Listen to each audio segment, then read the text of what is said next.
This is another in a series of videos on hermeneutics, the art and science of how to interpret the Bible. By me, I'm Dr. Joe Sprinkle. And this particular video will continue our introduction to the concept of doing word studies in the Bible. And we've talked about general linguistics that help us understand words. We also did a word study of a Greek word, kephale. And then now we're going to do a word study of a Hebrew word, and we have chosen the Hebrew word Almah, which traditionally in Isaiah 7:14 was translated virgin. Now, the passage that's important for this discussion is Isaiah 7:14. The King James reads, "Therefore the Lord himself will give you a sign. Behold, a virgin shall conceive and bear a son and call his name Emmanuel." A very important verse quoted and applied to Jesus in the New Testament. But this verse became rather controversial back in 1952 when the Revised Standard Version of the Bible was published, and it did not translate the word Alma as virgin, but rather as young woman. And it reads, "Therefore the Lord himself will give you a sign. Behold, a young woman shall conceive and bear a son, and shall call his name Emmanuel." And this led to people asking, well, did the translators of the Revised Standard Version, were they trying to remove the doctrine of the virgin birth from the Bible, or at least from the prophet Isaiah? And so what I want to do is to do a study of this word Alma to see if we can determine whether or not there's any basis for this alternative reading, or if there's support for the traditional reading, and look at the evidence for and against both views. Now, the first thing that you have to do in doing a word study is discover the underlying Greek or Hebrew word that is behind the English word that you are looking at. And what we're going to find is the question here is whether the Hebrew word, which we're going to discover to be Alma, does it mean virgin, or does it mean young woman? And all of this is following the hermeneutical principle that determining the meanings of key Hebrew and Greek words that lie behind the English is one of the important steps of doing a thorough analysis of a text and interpreting it. Now, to do a complete study, there are all kinds of steps that could be taken. Find the original word, its frequency, its stock translations, compare translations, determine a word's etymology or cognates, do Septuagint studies. If you're doing a Greek word, you study what Hebrew underlies the Greek in the Septuagint. Or if you're doing a Hebrew study, you can ask, well, how did the translators of the Septuagint render it into Greek? You can do diachronic study through time. You can do synchronic study all at the same time, more or less. You can look at synonyms. You can look at secular usage, theological usage, and then draw conclusions. And these steps are very thorough, but also rather tedious. And most of the time, Bible scholars don't go through all these steps, but knowing how these steps are done is nonetheless useful, especially if you end up using some other Bible study tool that does the word study for you. You at least can judge whether they did the steps necessary to do an adequate word study. So the first step is find the original word. And the old-fashioned way of doing that would be to look it up in the word virgin, if you were looking at King James or or New American Standard, you use an exhaustive concordance to look up virgin or young woman, depending on which translation of exhaustive concordance you're using. And then when you look that up in the concordance, it'll give you a number called the Strong's number. And that would allow you to look it up under the lexicon in the back of the concordance. And if you were to do that, you'd find that the Strong's number is 5959, though it does mention that there's also a plural form under 5961 that would give you all the forms of this word. And then you'd have to look it up in the dictionary to find it. But we can also do that online using a tool called the BibleStudyTools.com. And so that's what I'm going to do now. I'm going to go to BibleStudyTools.com. And here, if you go to BibleStudyTools.com, if you go to where it says Bible, there is a tool called the Interlinear Bible. And so if you click on the Interlinear Bible, you can find that there you could type in Isaiah 7:14. And so if you type in Isaiah 7:14 and find it, well, that will give you the English in this default King James. So we'll just use that. So it'll give you the English, but it also will give you underneath the Hebrew. And if you're wanting to look more about that word virgin, you would type on the word virgin. And from there, it will take you to a lexicon. And it will tell you, oh, the Hebrew word translated virgin is Almah. It shows what it looks like in Hebrew, Almah. It will tell you where in the Bible that word is used, and it's only used 7 times. There is a plural form that is not translated Alma, but Almot, and it's skipping 2 of them. There's actually a total of 9, but it shows 7 of them. And it gives a basic definition of virgin, one definition, which is how King James translated it. But then it gives a second definition, young woman, which is how the RSV translates it. And it says, it speaks of a virgin or young woman who would be of marriageable age. And it suggests that the definition is either maid or newly married, although it makes the point that there's no instance where it can be proven that the word designates a young woman who is not a virgin. A little bit of commentary there on the meanings. And in the King James, of the 7 usages in the singular, is translated virgin 4 times, maid twice, and damsel once. And so that allows you to find the Hebrew word. And then you would want to look at frequency and distribution. And again, you can do some of that from that BibleStudyTool.com, where you could go to Genesis and find out what verse has that word Alma in it.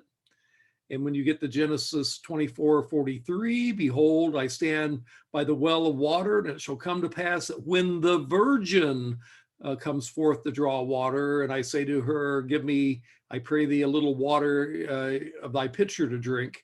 And anyway, there, that's another place where that word is used. And you do that for all the other entries as well, and it highlights which one is being linked to. But anyway, we'll just look at it here, and we'll, so here you have, it shall come to pass when the virgin shall come and draw water. Well, that's used there. And also in Exodus 2:8, speaks of a maiden who went out and called the child's mother, that was talking about Miriam, who got Moses' mother to be the wet nurse. In 1 Chronicles 15:20, you have people playing strings according to Almot. There's some dispute as exactly what that means. It could mean maidens or virgins, although there's other interpretations of that, perhaps as a musical term of some sort. You also have Psalm 46:1, the superscript to the chief musician, a psalm of the sons of Korah, a song for the Almot. And then you have Psalm 68:25. The singers went before, the players on instruments followed after them. Among them were the maidens playing timbrels. And then Proverbs 30 and verse 19, talking about things too wonderful for the proverbist, for Agur. The way of the eagle in the air, the way of the serpent on a rock, the way of a ship in the midst of the sea, and the way of a man with a Almah, a virgin or a maid. And then Song of Songs 1:3, because of the fragrance of your good ointments, your name, is ointment poured forth, therefore the Almot, the virgins, love you. And then Song of Songs 6:8, there are 60 queens and 80 concubines, and Almot, virgins, are maidens, or perhaps something else, without number. My dove, my perfect one, is the only one of her mother and the favorite of her who bore her. And then we have our passage in Isaiah 7:14, the Almah, the virgin shall conceive and bear a son.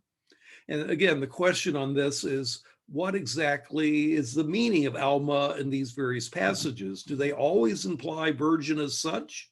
Or is young woman or maiden an adequate description, at least in some cases? And that brings us to do a translation comparison. Oh, by the way, going back to distribution, I just point out that two of these are in narratives. Two of them are in superscripts that are kind of strange, according to the Almot, that could be a melody or style of music. And then 4 are in poetic contexts, referring to female musicians, a woman who's the object of interest of a man, women who would admire the Shulamite, and women who, along with wives and concubines of Solomon's harem, are not to be compared with the bride of the Song of Songs. Now, how do different translations render Alma, particularly in Isaiah 7:14? We saw that even in the King James, it sometimes renders it maiden or damsel. What's the rendering of the versions? Well, virgin is the traditional view, and King James does that. New King James, New American Standard, NIV, New Living Translation, the Lutheran translation, God's Word, the Contemporary English Version, the New Revised Standard Version margin, which has a note that Greek, the virgin. But then New American Standard Margin throws in a rendering maiden. And then the RSV, the new RSV, the New English Bible, the Revised English Bible, the Today's English Version, also called the Good News Bible, the Jewish translation Tanakh, and the New Living Translation Margin renders it young woman or similar. The Contemporary English Version margin says, or young woman, with the following note. In this context, a difficult Hebrew word did not imply a virgin birth. However, in the Greek translation made about 200 BC and used by the early Christians, the word parthenos had a double meaning. While the translator took it to mean young woman, Matthew understood it to mean virgin and quoted the passage in Matthew 1:23 because it was an appropriate description of Mary, the mother of Jesus. So you can see that there's a range of translations. The translations produced by theologically conservative scholars have tended to render it the traditional way, virgin, while non-evangelical versions tend to render it young woman. But notice that even there, that sometimes the conservatives put the alternative view in the margin and vice versa. So what is the etymology of Alma? That is, what is the meaning of the verbal root that's behind this word? Most Hebrew words are derived from verbal roots consisting of 3 consonants, and Alma is in turn derived from the root alam. Now the question is, which of 2 roots alam is the root of this particular word? There are 2 homonyms, alam 1, which is going to be used to support the traditional view, and then alam 2, which is can be used to support the RSV alternative view. So let's start with alam 1. It's in alam 1, Almah would be derived from this root, and it has to do with something that is hidden, concealed, or barred. And this would go along with the idea of virginity, where the woman's sexuality is hidden, is concealed, it is barred. And so that's, if it's from this root, then probably the traditional rendering would need to be accepted. On the other hand, there's a alam 3, which means to grow.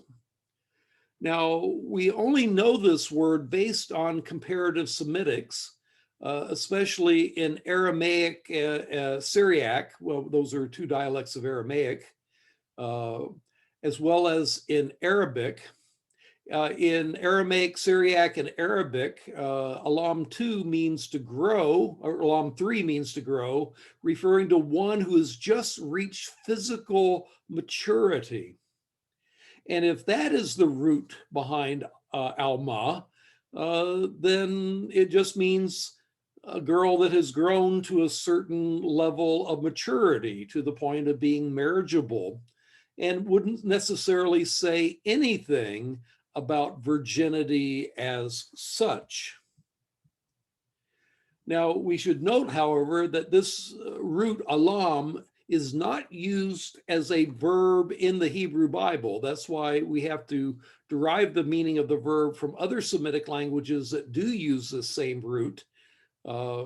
Aramaic and Syriac, as well as Arabic, are in the same family of languages as Hebrew. And sometimes you have to look at usages in cognate languages like these in order to find out things about Hebrew where the vocabulary just didn't happen to be used in the Hebrew Bible.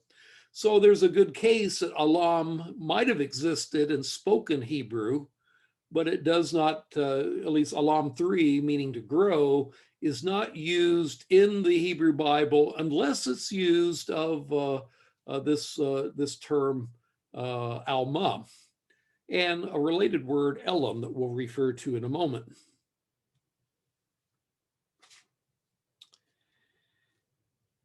Now, against the view that Alma is derived from alam 1 is the fact that there is a masculine form, elam, that occurs in, for example, 1 Samuel 17, verse 56. And so the king said, "Inquire whose son this elam is." Again, from that same root, alam. And also in 1 Samuel 20:22, Jonathan was speaking to David on how he plans to warn him. "But if I say to this elam, young man, look, the arrows are beyond you, well, then go your way, for the Lord has sent you away."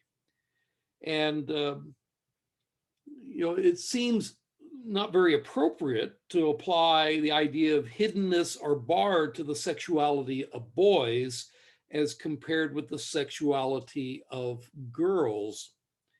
And that would suggest that, well, Elam just means a young man, someone who has grown up to a certain level of maturity.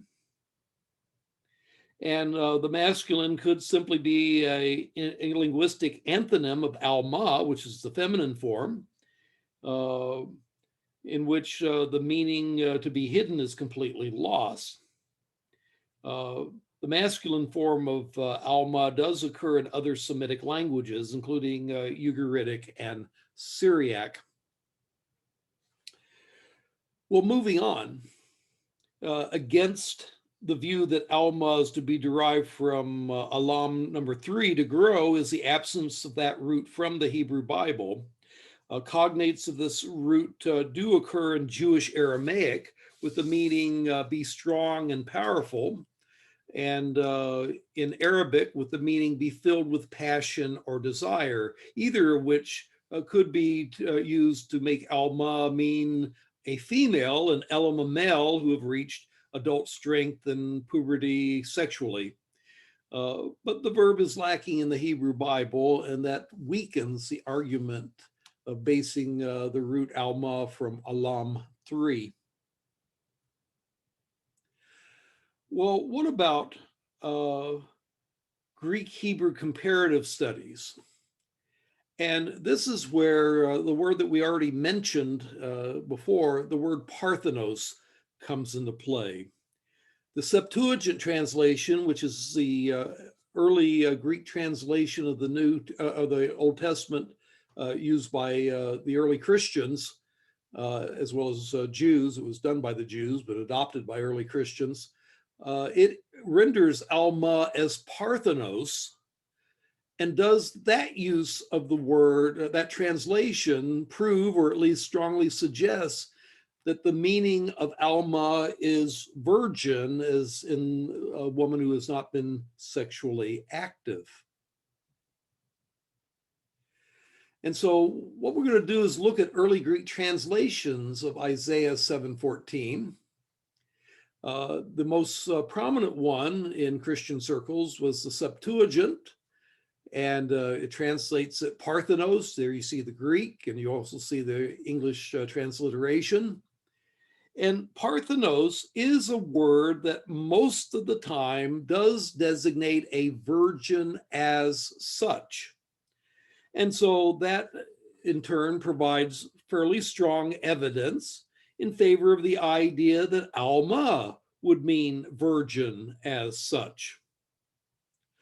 On the other hand, the Theological Dictionary of the Old Testament points out that other early Greek translations of the Old Testament, Aquila, Symmachus, and Theodotion, all of whom were utilized by Origen when he put together a parallel Bible of his day. All of them translate the word Alma not with Parthenos, but Neania, which means young woman, rather than virgin. Doesn't translate it with Parthenos.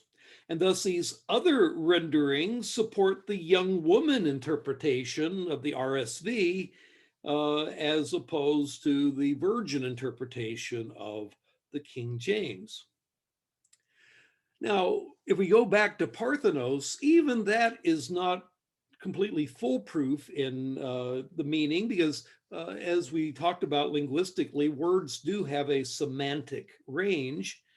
And the word Parthenos, whereas it usually denotes virginity, sometimes is used in contexts where virginity is probably not the meaning.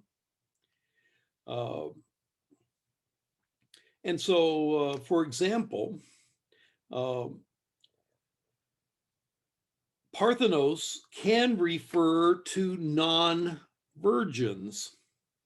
In Lamentations 1, verses 15 and 16, and also verse 19, as well as chapter 2, verses 13 and 19 and 22, it refers to the children and lovers of the virgin daughter of Zion, using that word Parthenos.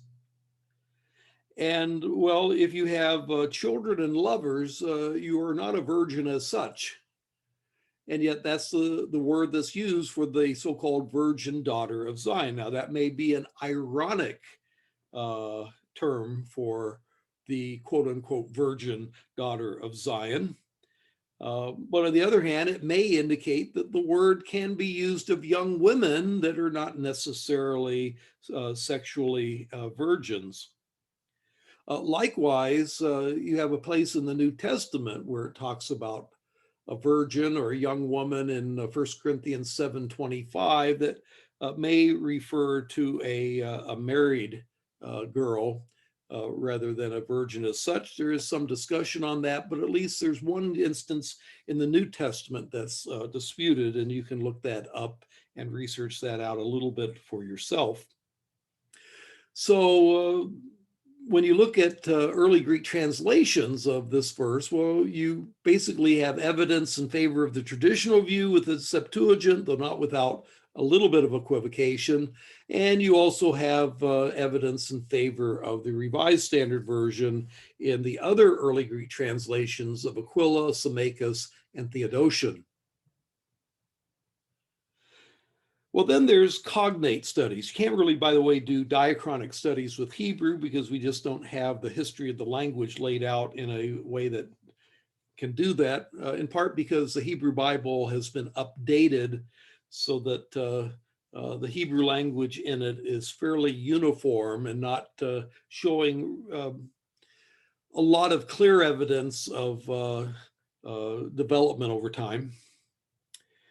But anyway, because of that, what we can look at, though, are cognate studies. That is, we can look at other Semitic languages, such as Syriac, Aramaic, Ugaritic, and Arabic, and see if there are related words that are used in those languages, because that could be illuminating in our understanding of the Hebrew term. And so, as it turns out, there are in Syriac and Aramaic cognates used of non-virgins. So in the Syriac Bible, the cognate of Almah is alaimo, has the vowels in a different place, but has all the same consonant of alam. But anyway, it uses that word in Judges 19, verses 1 through 5 in the Syriac Bible. And in verse 5, where the King James has a young woman, it's used of a concubine who played the harlot. That is a woman who had run away from her husband and apparently had been sexually immoral. And yet it uses the cognate of the word Almah in the Syriac. The same is true of the Jewish Aramaic Targums, which translated the Old Testament into Aramaic. It uses the same Aramaic cognate in Judges 19 and verse 5. Now, you, of course, have to be careful because a word used in one language that has a cognate in another language doesn't necessarily have the same meaning from language to language. So if you're studying French and English, well, you have the word library in English, and you have the word librairie in French. And you would think they both mean library, but it turns out that in French, librairie means a bookstore, whereas if you want a library, it would be a bibliothèque. And so it doesn't necessarily have the same meaning, but it is interesting that at least the cognate is used of non-virgins in both the Syriac Bible and in the Aramaic Targums. It's also used in Ugaritic and Arabic. The Theological Dictionary of the Old Testament also refers to Ugaritic glamat as cognate with Almah, and that cognate is used with the masculine form elam as well. So as a feminine form and a masculine form. The masculine form in English is in Hebrew is translated in English young man, and that's how you translate the Ugaritic, you would think. And there's also the usage in Arabic as well. And all of these are in the general semantic range of youth, child, male offspring, servant, messenger, girl, or maid, somewhat along those lines, according to the interpretation of the Theological Dictionary of the Old Testament. And in that regard, it's not specifically virgin, at least so far as we can tell. Well, let's look at synchronic study from Proverbs 30 and verse 19 and Song of Songs 6 and verse 8. Those are the ones that are most discussed in terms of the meaning of Alma in Isaiah 7:14. So let's look at those. In Proverbs 30 and verse 19, here you have Agur describing things that he considered too wonderful to fathom. And one of those things too wonderful to fathom was the way of a man with an Almah. That is the way of a man with a young woman or virgin. We don't know. And the question then, is she married? Well, maybe or maybe not, though the context does seem to be sexual. At least it's talking about sexual attraction, one would think. Is the woman a virgin being sought in marriage? Perhaps. Is it a woman just brought home from the wedding? Perhaps. The expression may refer generally to the relationship between the sexes, and perhaps it's even after the marriage. It's just really hard to pin it down. It does cast a little bit of doubt on the view that Alma must be a virgin, but it certainly doesn't prove that she is not. The other passage that's quoted a lot in this discussion is Song of Songs 6 and verse 8 that mention Almot along with 60 queens and 80 concubines of Solomon. Now, again, if you go back to that verse where it says that there are 60 queens and 80 concubines and Almot without number, but my dove, my perfect one, is the only one of her mother, the favorite of the one who bore her. Well, one at least has to suggest, as some have, that being listed along with queens and concubines is a dangerous place for a virgin to find herself, at least if she wants to remain a virgin. And these Almot then may refer to a group of foreign women or princesses whose diplomatic relationships brought them into every ancient Near Eastern king's harem. So the Theological Dictionary of the Old Testament suggests. You might interpret it this way. It might refer, queens or full wives, concubines or slave wives, and Almot might be potential wives or wives in waiting, ones about to be married. Or it could refer to full wives, slave wives, and young wives of Solomon. Or Delitzsch in his commentary on Isaiah suggests it may refer to full wives, slave wives, and lovers with whom Solomon was not officially married. He compares an Arabic term for that, the Syriac, as a parallel concept at least. And again, it's a dangerous place for a virgin to find herself listed with the wives of Solomon, but it's not totally unambiguous whether the Almot here are virgins per se or not already married. So again, that unfortunately is hard to pin down. Well, what about lexical and conceptual synonyms?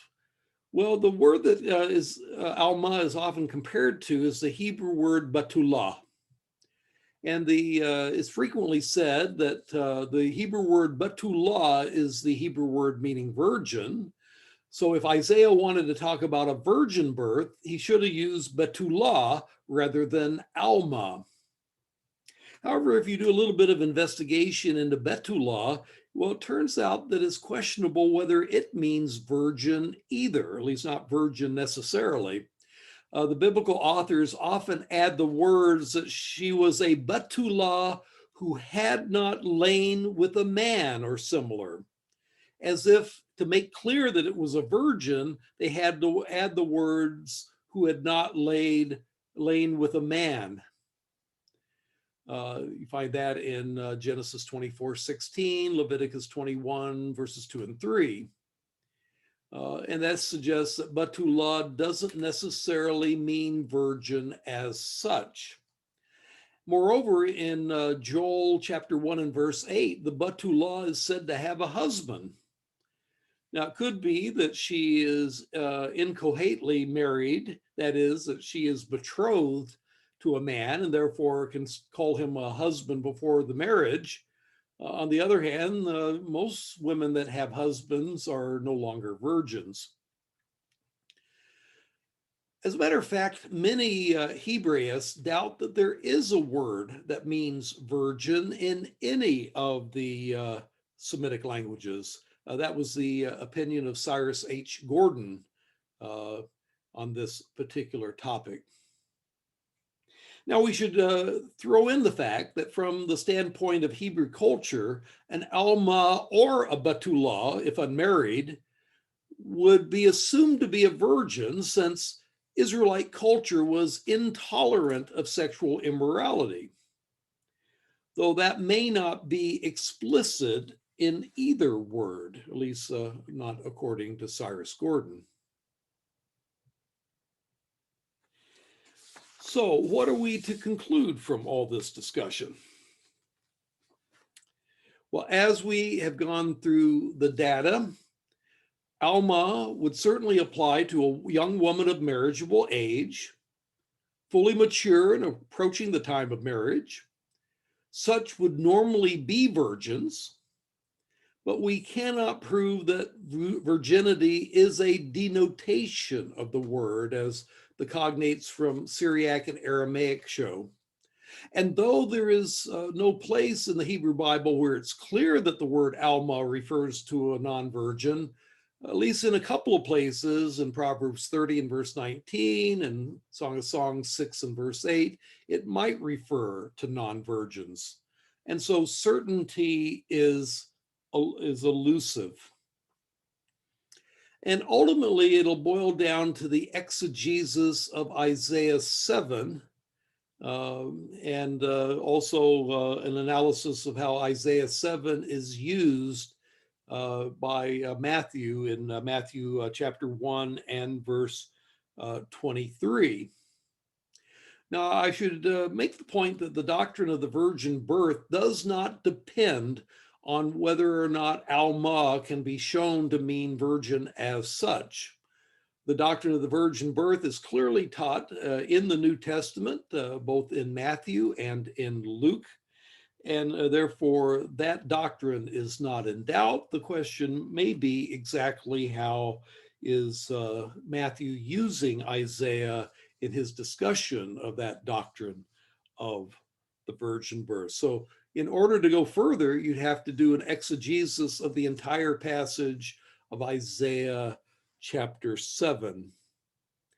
Now, so I don't leave you hanging, let me just do a very brief analysis of Isaiah 7:14 in the context of Isaiah 7.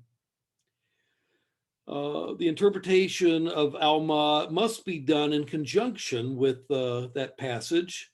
in that passage, Isaiah promised Ahaz, the king of Isaiah's day, a miraculous sign in verses 11 and 13 and 14 that would be fulfilled by the Almah. The Lord himself will give you a sign. And just as what nature, just what nature that sign is a question. Is the sign fulfilled in Ahaz's day? That would make it a miracle of timing, that before a child could be conceived and reach a certain age of maturity, Ahaz's enemies would be no more, because that's what it says. It talks about how before the child is able to refuse the evil and choose the good, that the land of those two kings who are threatening you, which turns out to be Samaria and Aram, will be no more. And so it could be a miracle of timing. Before a child is conceived and reaches a certain age of maturity, Ahaz's enemies would be no more. Or it could be understood as a prophecy of a distant future sign, the virgin birth of Christ.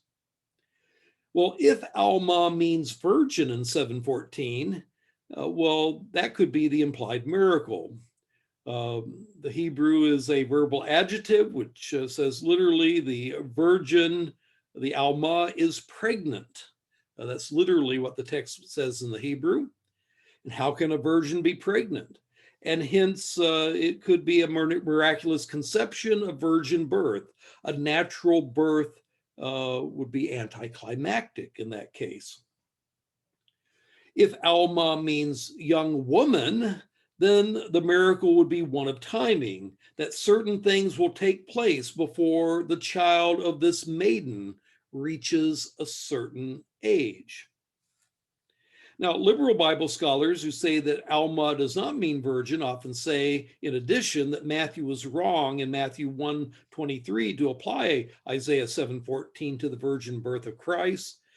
Conservatives will disagree with that, although there are kind of a couple of ways where you can view Isaiah 7:14 among conservatives. One approach is a typological fulfillment in Christ's view. Some evangelicals follow that there could be some sort of a, shall we say, double fulfillment, one in Ahaz's day and one in Christ. The immediate context suggests that there should be some sort of fulfillment in Ahaz's day, so that an Emmanuel would be born, who would serve as a measure of time in which Ahaz's enemies would cease to be a problem. And so the initial fulfillment would have been in Isaiah's day. One interpretation is that it's fulfilled in Isaiah's fiancée, who was implicitly a virgin at the time of the prophecy, but would not have been by the time the child was born. And it looks like the virgin is mentioned in Isaiah 8:1-4. It's called the prophetess, that's Isaiah's wife. In that view, it could be, Herbert Wolf took this view that the virgin that was the fulfillment in Ahaz's day was actually the virgin who was Isaiah's fiance at the time. But if this is the case, Matthew 1:23 rightly applies the prophecy to Christ, because the Emmanuel of the 8th century BC foreshadows Jesus. Matthew saw that in Emmanuel of Isaiah's day and his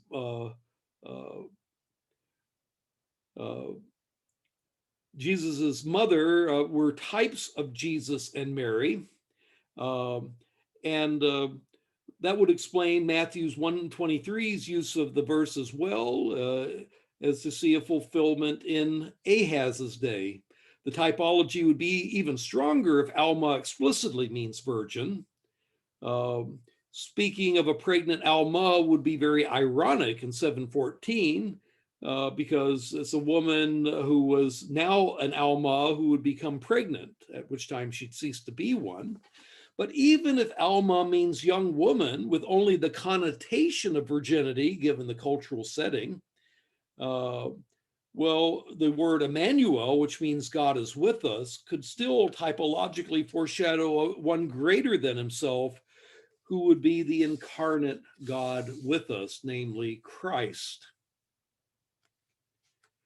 The alternative view sees a direct prediction of the virgin birth here.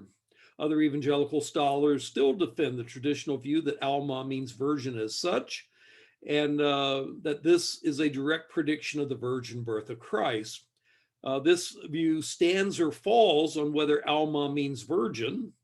With this view, the essence of the sign miracle is the virgin birth, and this line of interpretation has its burden of explaining how the prediction of birth of Messiah 700 years down the road serves as a sign for Ahaz in the context of the Syro-Ephraimite War in verses 15 and 16 of Isaiah 7. Some say that, well, he saw a vision of the growth of the future Christ child that serves as a measure for present day activity in Isaiah's time, though this interpretation seems just a little stretched. The problem is why most evangelical Old Testament scholars actually opt for more of a typology view rather than a direct prediction view. And as we said, with the typology view, you could adopt that whether or not Alma means explicitly virgin, or whether it simply implies virginity because of the cultural setting of that day. As we said, the doctrine of the virgin birth of Christ does not in any case hinge on the meaning of Alma in Isaiah 7:14, because it is clearly taught in the Old Testament. So that's our hermeneutics of word studies, Hebrew word study of Alma. And my name is Dr. Joe Sprinkle.